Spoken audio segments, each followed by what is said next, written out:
vãs repetições como os gentios, porque eles pensam que por muito falarem serão ouvidos.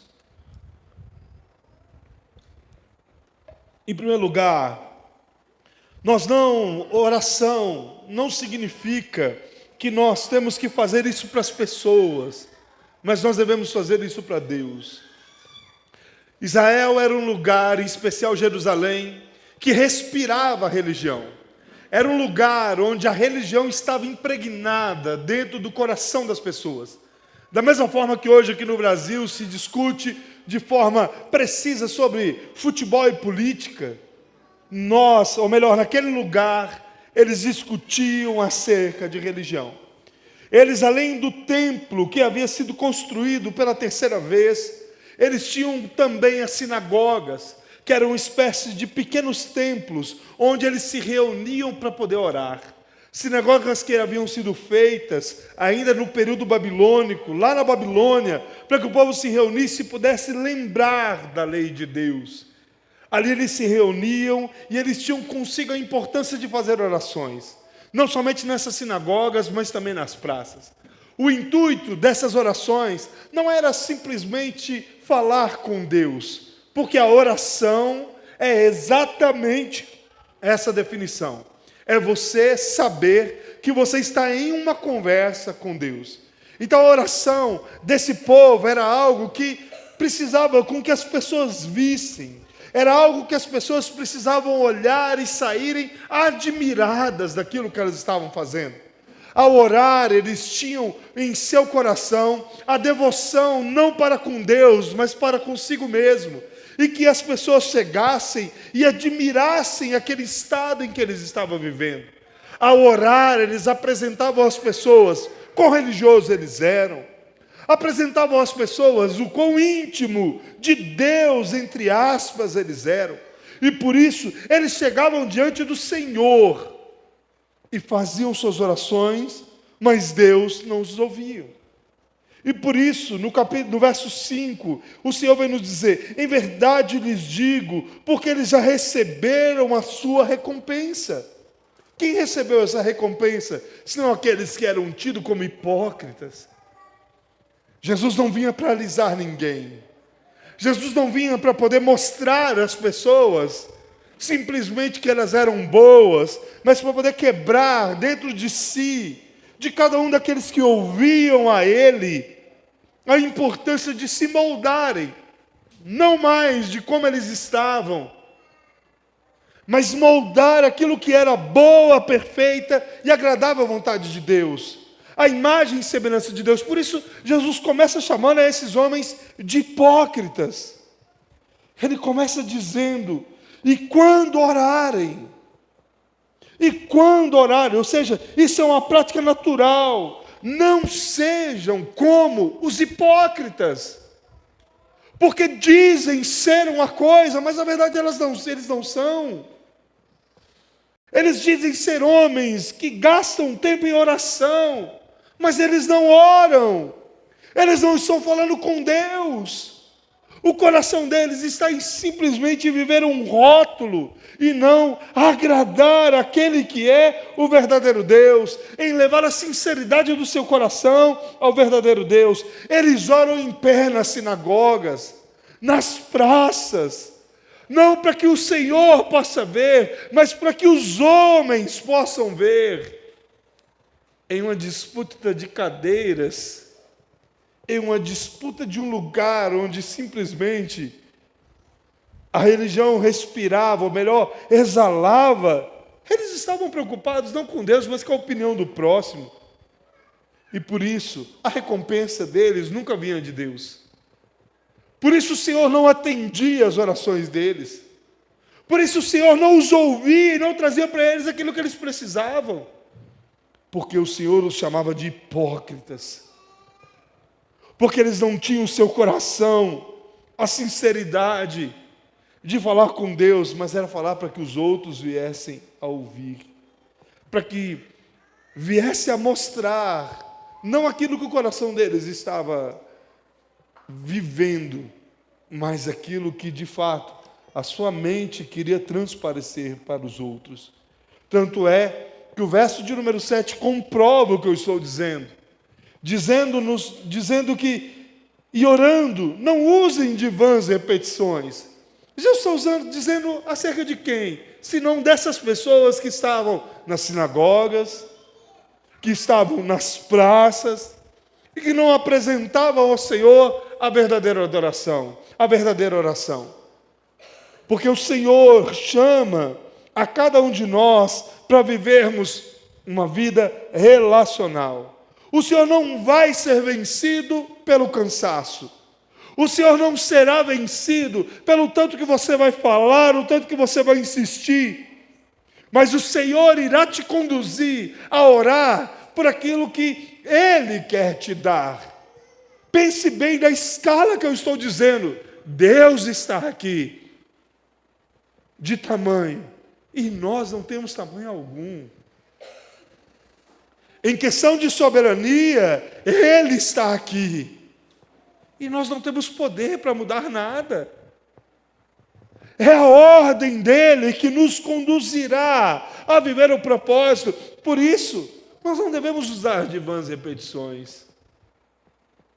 Por isso que a própria oração do Pai Nosso, que está descrita do verso 9 em diante, ela não é uma oração que ela deve ser repetida, mas é um modelo a ser seguido para quem tem dificuldade em relacionar-se com o Pai. O Senhor não espera com que você leia cartilhas de oração, mas o Senhor quer que você tenha sinceridade com Ele. O Senhor quer que você se apresente diante dEle com reverência e sinceridade. Orar não é querer mostrar para as pessoas o quão crente eu sou. Orar não é querer mostrar para as pessoas o quanto eu sei orar. Orar não significa vãs repetições, mas orar significa expor. E parece redundante o que eu vou dizer a você, mas orar significa expor um coração que já está exposto diante do Deus que tudo vê. Orar é apresentar ao Senhor a verdade que os homens não veem em nós. Heber Campos Júnior diz que aquela beleza interior, isso é a maior mentira que existe. Porque se nós olharmos para dentro de nós seremos ainda mais feios. Porque por dentro nós somos piores. Orar é apresentar isso ao Senhor. Orar é apresentar as nossas fraquezas.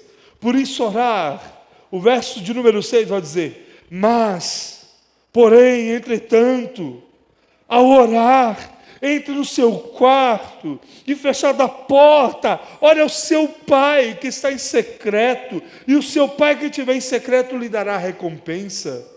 Orar, meus irmãos, é um ato de intimidade. É um ato de que você fala com Deus quando ninguém pode ouvir. E eu acho interessantíssima a colocação de Mateus, porque se nós analisarmos a ideia do quarto, ela traz de fato algo intimista.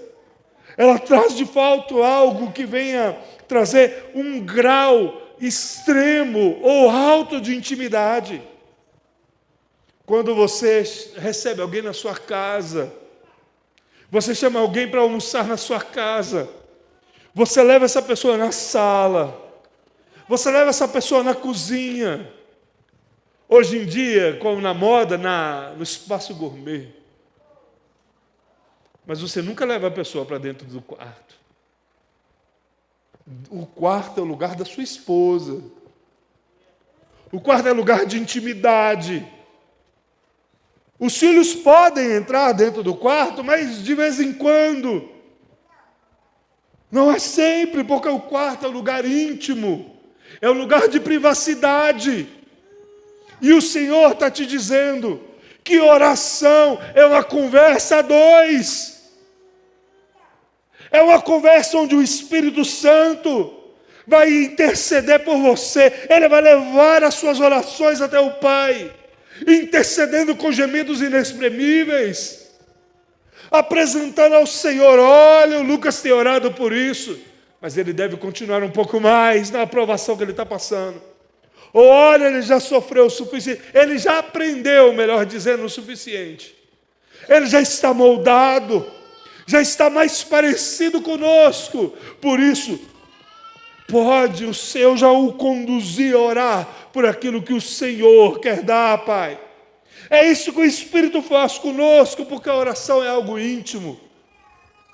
Esses dias eu estava no carro, e por diversas vezes na minha cabeça ficava assim: eu preciso orar por tal coisa. Eu olhei para ali, não tinha a Tati, não tinha a Maria, não tinha a Isabela, não tinha ninguém dentro do carro. Eu falei assim: mas eu vou orar é aqui. Isso é orar sem cessar. Isso é orar em todo o tempo. É você ter a oportunidade de ter um momento com o Senhor, você estabelecer esse momento com Deus, abrindo o seu coração diante dEle. É você entrar nesse lugar secreto, onde você abraça o Senhor em oração, onde você se volta a Ele em oração, onde não tem ninguém ouvindo. Até porque, como eu disse a vocês, a oração é a exposição de um coração exposto diante de Deus. Você não vai expor diante de Deus as suas mazelas para os outros, até porque nós temos vergonha. Você não vai apresentar, você nunca vai querer orar diante das praças e nas sinagogas os seus pecados. Você vai apresentar diante das pessoas aqueles pecados que só Deus pode saber. Aqueles pecados que você tem, inclusive, vergonha de apresentar diante de Deus. Não, meu irmão. Isso é dentro do quarto. É num lugar íntimo. É num lugar onde você vai rasgar o seu coração. É um lugar onde as suas fraquezas elas vêm à tona. E você apresenta essas fraquezas ao Deus forte, ao Deus que não dorme, ao Deus que tudo vê, ao Deus que tudo prevê, ao Deus que já sabe todas as coisas. Por isso o verso 8 diz: não sejam, portanto, como eles, porque o Pai de vocês, veja bem, em um lugar onde o povo simplesmente tratava Deus, não como Pai, mas como Senhor.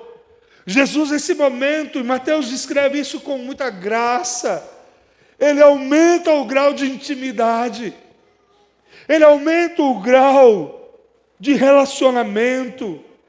Ele diz, o Pai, ele mostra àquele povo que eles não precisam mais ser povo, mas eles podem ser filhos.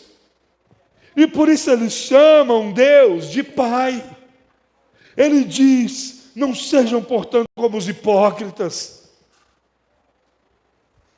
Portanto,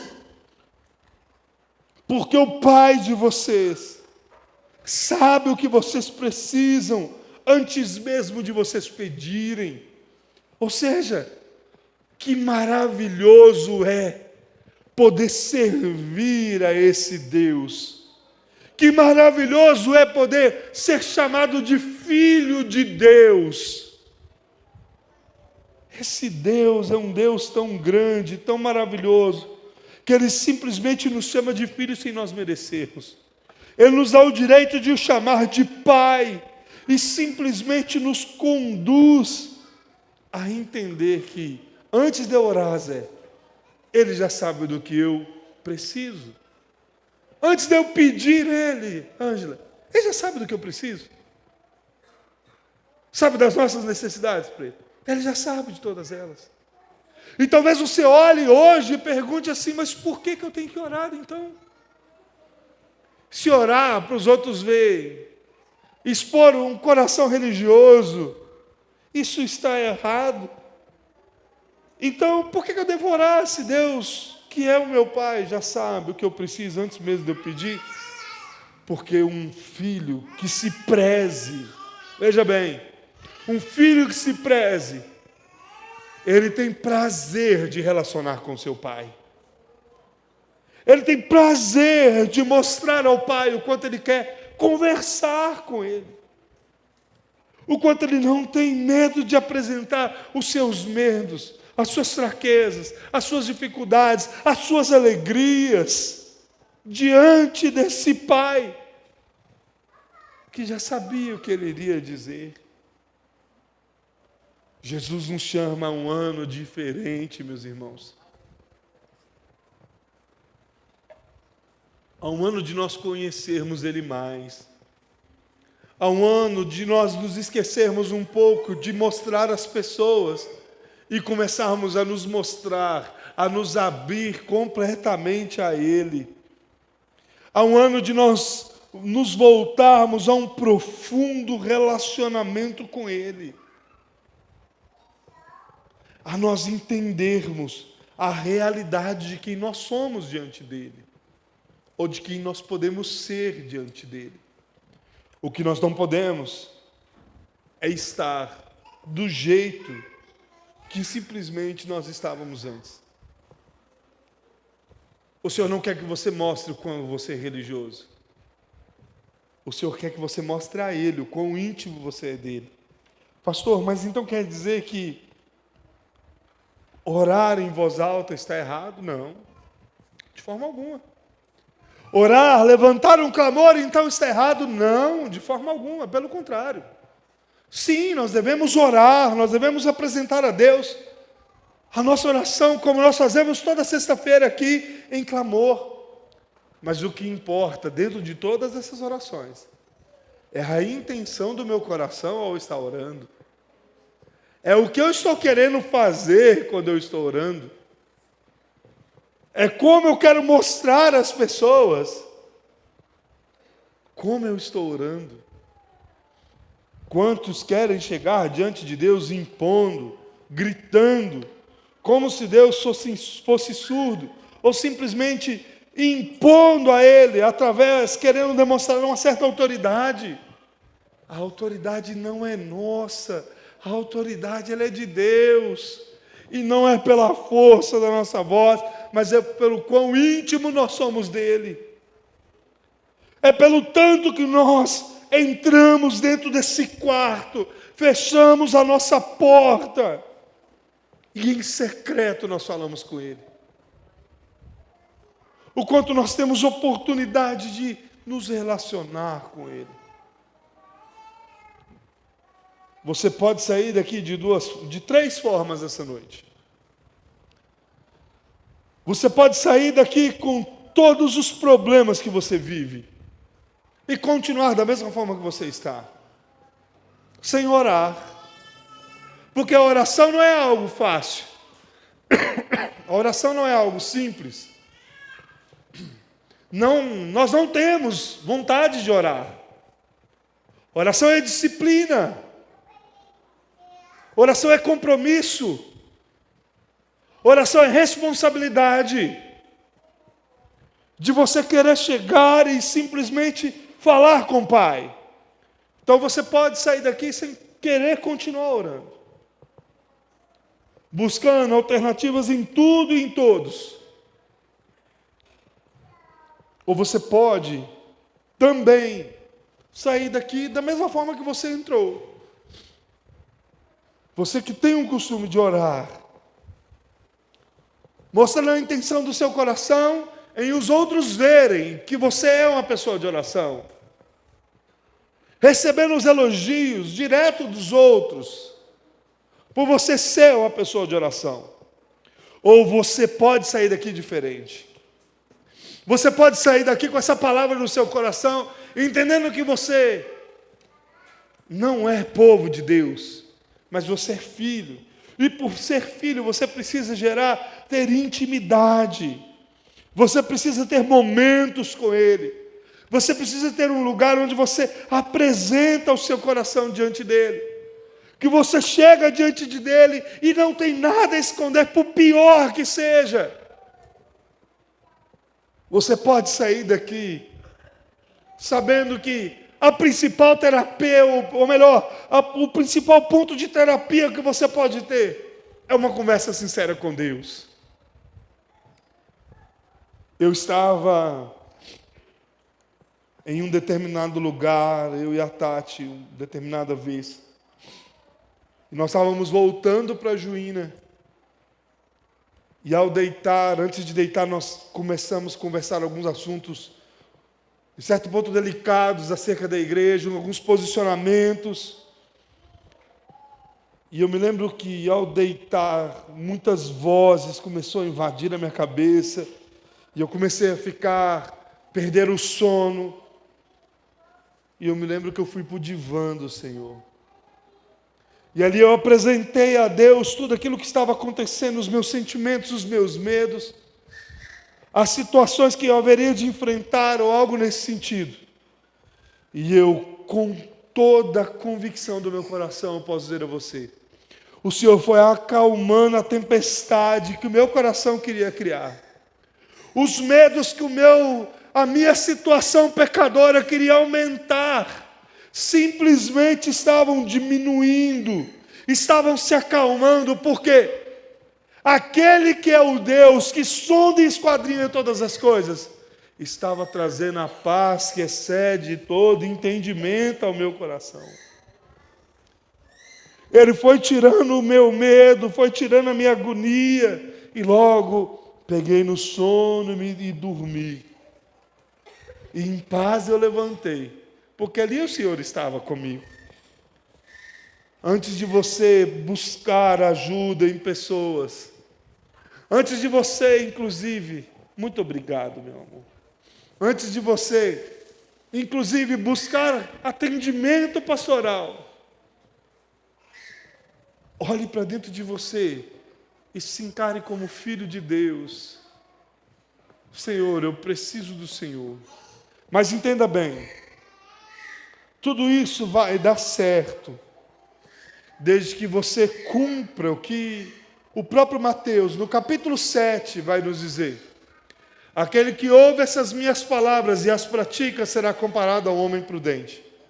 Porém, aquele que não a pratica será comparado ao homem insensato. Você pode sair daqui, como eu disse, sem querer praticar, mas você também pode sair daqui praticando. Lendo a palavra de Deus e deixando com que a palavra de Deus gere em seu coração a fé que você precisa. Você precisa sair daqui falando ainda mais com Deus, relacionando com Deus por Ele ser seu Pai. Apresente diante de Deus as suas necessidades. Vamos colocar de pé?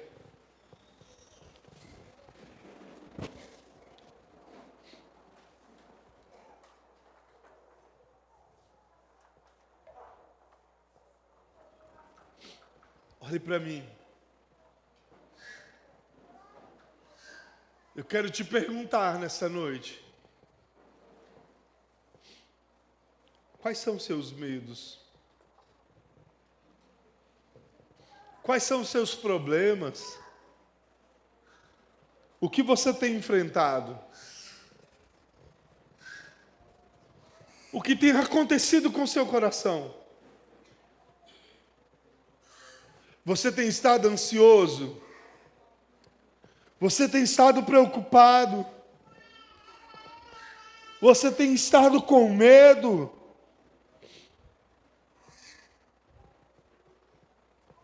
Apresente isso agora diante do Senhor. Pastor, mas eu estou diante de todos aqui da igreja, como faço isso? A palavra de Deus diz em 1 Samuel, capítulo de número 1, que Ana chega dentro do templo do Senhor, ali no espaço do tabernáculo. E ao entrar dentro do espaço do tabernáculo, inclusive ela vai a um lugar além que ela poderia ter ido. E ela apenas mexe os lábios. Ela apenas balbuciava aquilo que ela queria apresentar ao Senhor. Talvez seja a noite de você apenas balbuciar diante do Senhor. Quais são os seus medos? Quais são as suas dificuldades? Quais são os seus problemas? O que você tem enfrentado? Porque hoje você aprendeu como falar com Deus. Você aprendeu que você precisa apresentar a Ele de uma forma sincera. Você aprendeu que você é filho dele. Então, fale com Deus como você falaria com seu pai. Curva a sua cabeça. Comece a falar com o Senhor. Comece a apresentar ao Senhor o seu coração nesse momento.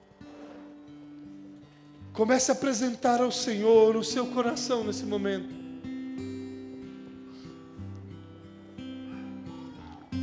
A Ana vai nos ajudar com a canção. E você pode apresentar a Deus os seus medos.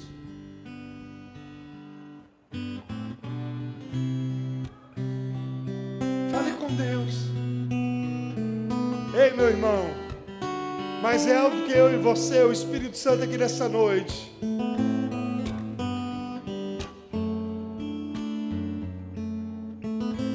Chega de religiosidade. Chega de hipocrisia. É hora de relacionar-se com Deus. Ore por mim. Fale com Deus.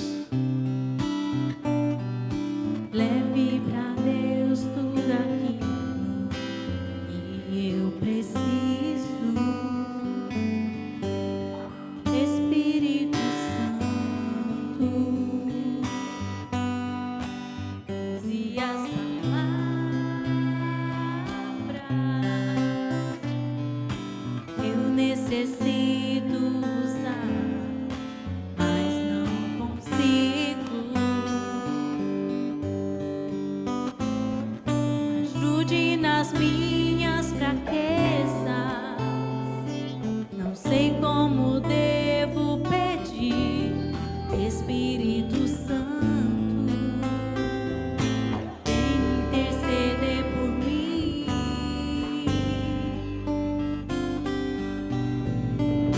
Todas as coisas cooperam para o bem daqueles que amam a Ti. Espírito Santo,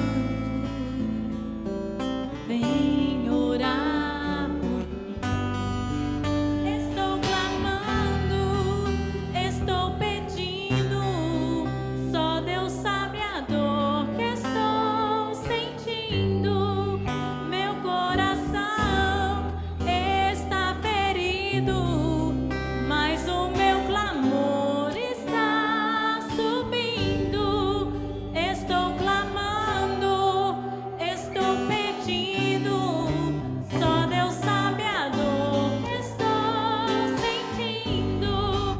Meu coração está ferido, mas o meu clamor está subindo. Ser filho de Deus significa se apresentar diante de Deus e querer viver uma vida de obediência a Ele. Para que Ele ouça as nossas orações, para que Ele ouça os nossos pedidos, nos conduza, para que Ele leve as nossas orações, interceda ao Pai. Nós precisamos deixar a iniquidade, abandonar os nossos pecados ou uma vida de pecado e nos voltar a Ele. João 9:31 diz que Deus não ouve a oração dos ímpios. Nós devemos deixar a nossa impiedade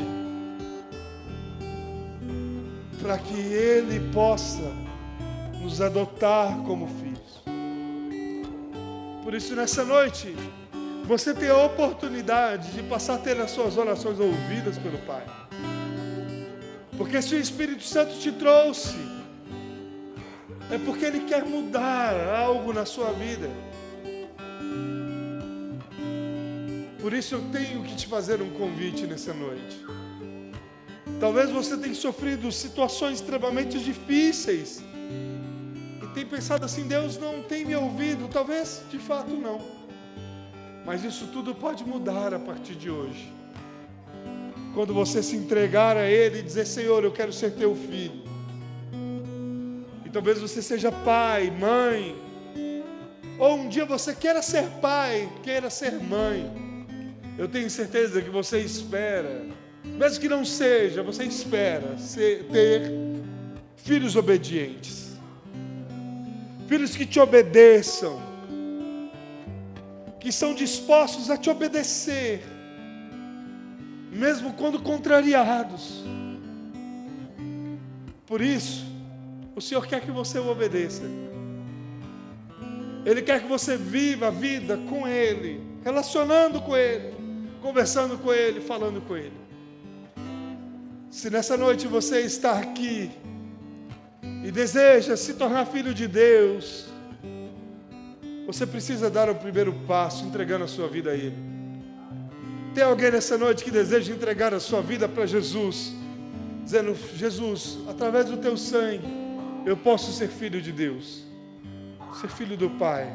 Saia do seu lugar e venha aqui à frente que eu quero orar com você. Ou você deseja se reconciliar com Jesus. Você já foi filho, mas está pródigo, está longe. E hoje o Senhor te chama novamente à casa do Pai. E na casa do Pai tem festa. Na casa do Pai tem alegria. Saia do seu lugar e dê um sinal com sua mão. Saia do seu lugar e venha aqui à frente, que eu quero orar com você nessa noite. A Ana vai cantar mais uma vez essa canção, e você pode, através dela, vir aqui à frente. Não deixe, saia do seu lugar e venha aqui. Todas as coisas cooperam para o bem daqueles que amam a Ti, Espírito Santo. Sim, é o Senhor que está te chamando. Vem orar por mim. Estou clamando, estou pedindo. Só Deus sabe a dor que estou sentindo. Meu coração está ferido, mas o meu clamor está subindo. Estou clamando, estou pedindo. Só Deus sabe a dor que estou sentindo. Meu coração está ferido, mas o meu clamor está subindo. Tem alguém que deseja entregar? Dê um sinal com sua mão bem alto. Não tenha vergonha. Dê um sinal com a sua mão. O Senhor quer mudar as histórias da nossa vida. Não tem ninguém? Vamos orar mais uma vez. Pai, em nome de Jesus, todos nós precisamos do Senhor. Precisamos que o Teu Espírito nos ajude a orar como convém. Nos ajude a orar não por aquilo que precisamos, mas por aquilo que o Senhor tem para nós. Não para os nossos prazeres, ó Pai, não para os nossos deleites e pecados, mas que possamos orar, ó Pai, por um relacionamento contigo profundo, para que o Senhor, ó Pai, venha ser Deus sobre nossas vidas, nos conduzir a viver o Teu propósito cada vez mais. Senhor, nos ajude, porque dependemos e precisamos de Ti. Nos ajude, Senhor, até mesmo a orar, a ter uma vida de oração, a ter rotina de oração, a ter uma vida de relacionamento com o Senhor. Em nome de Jesus. Amém e amém.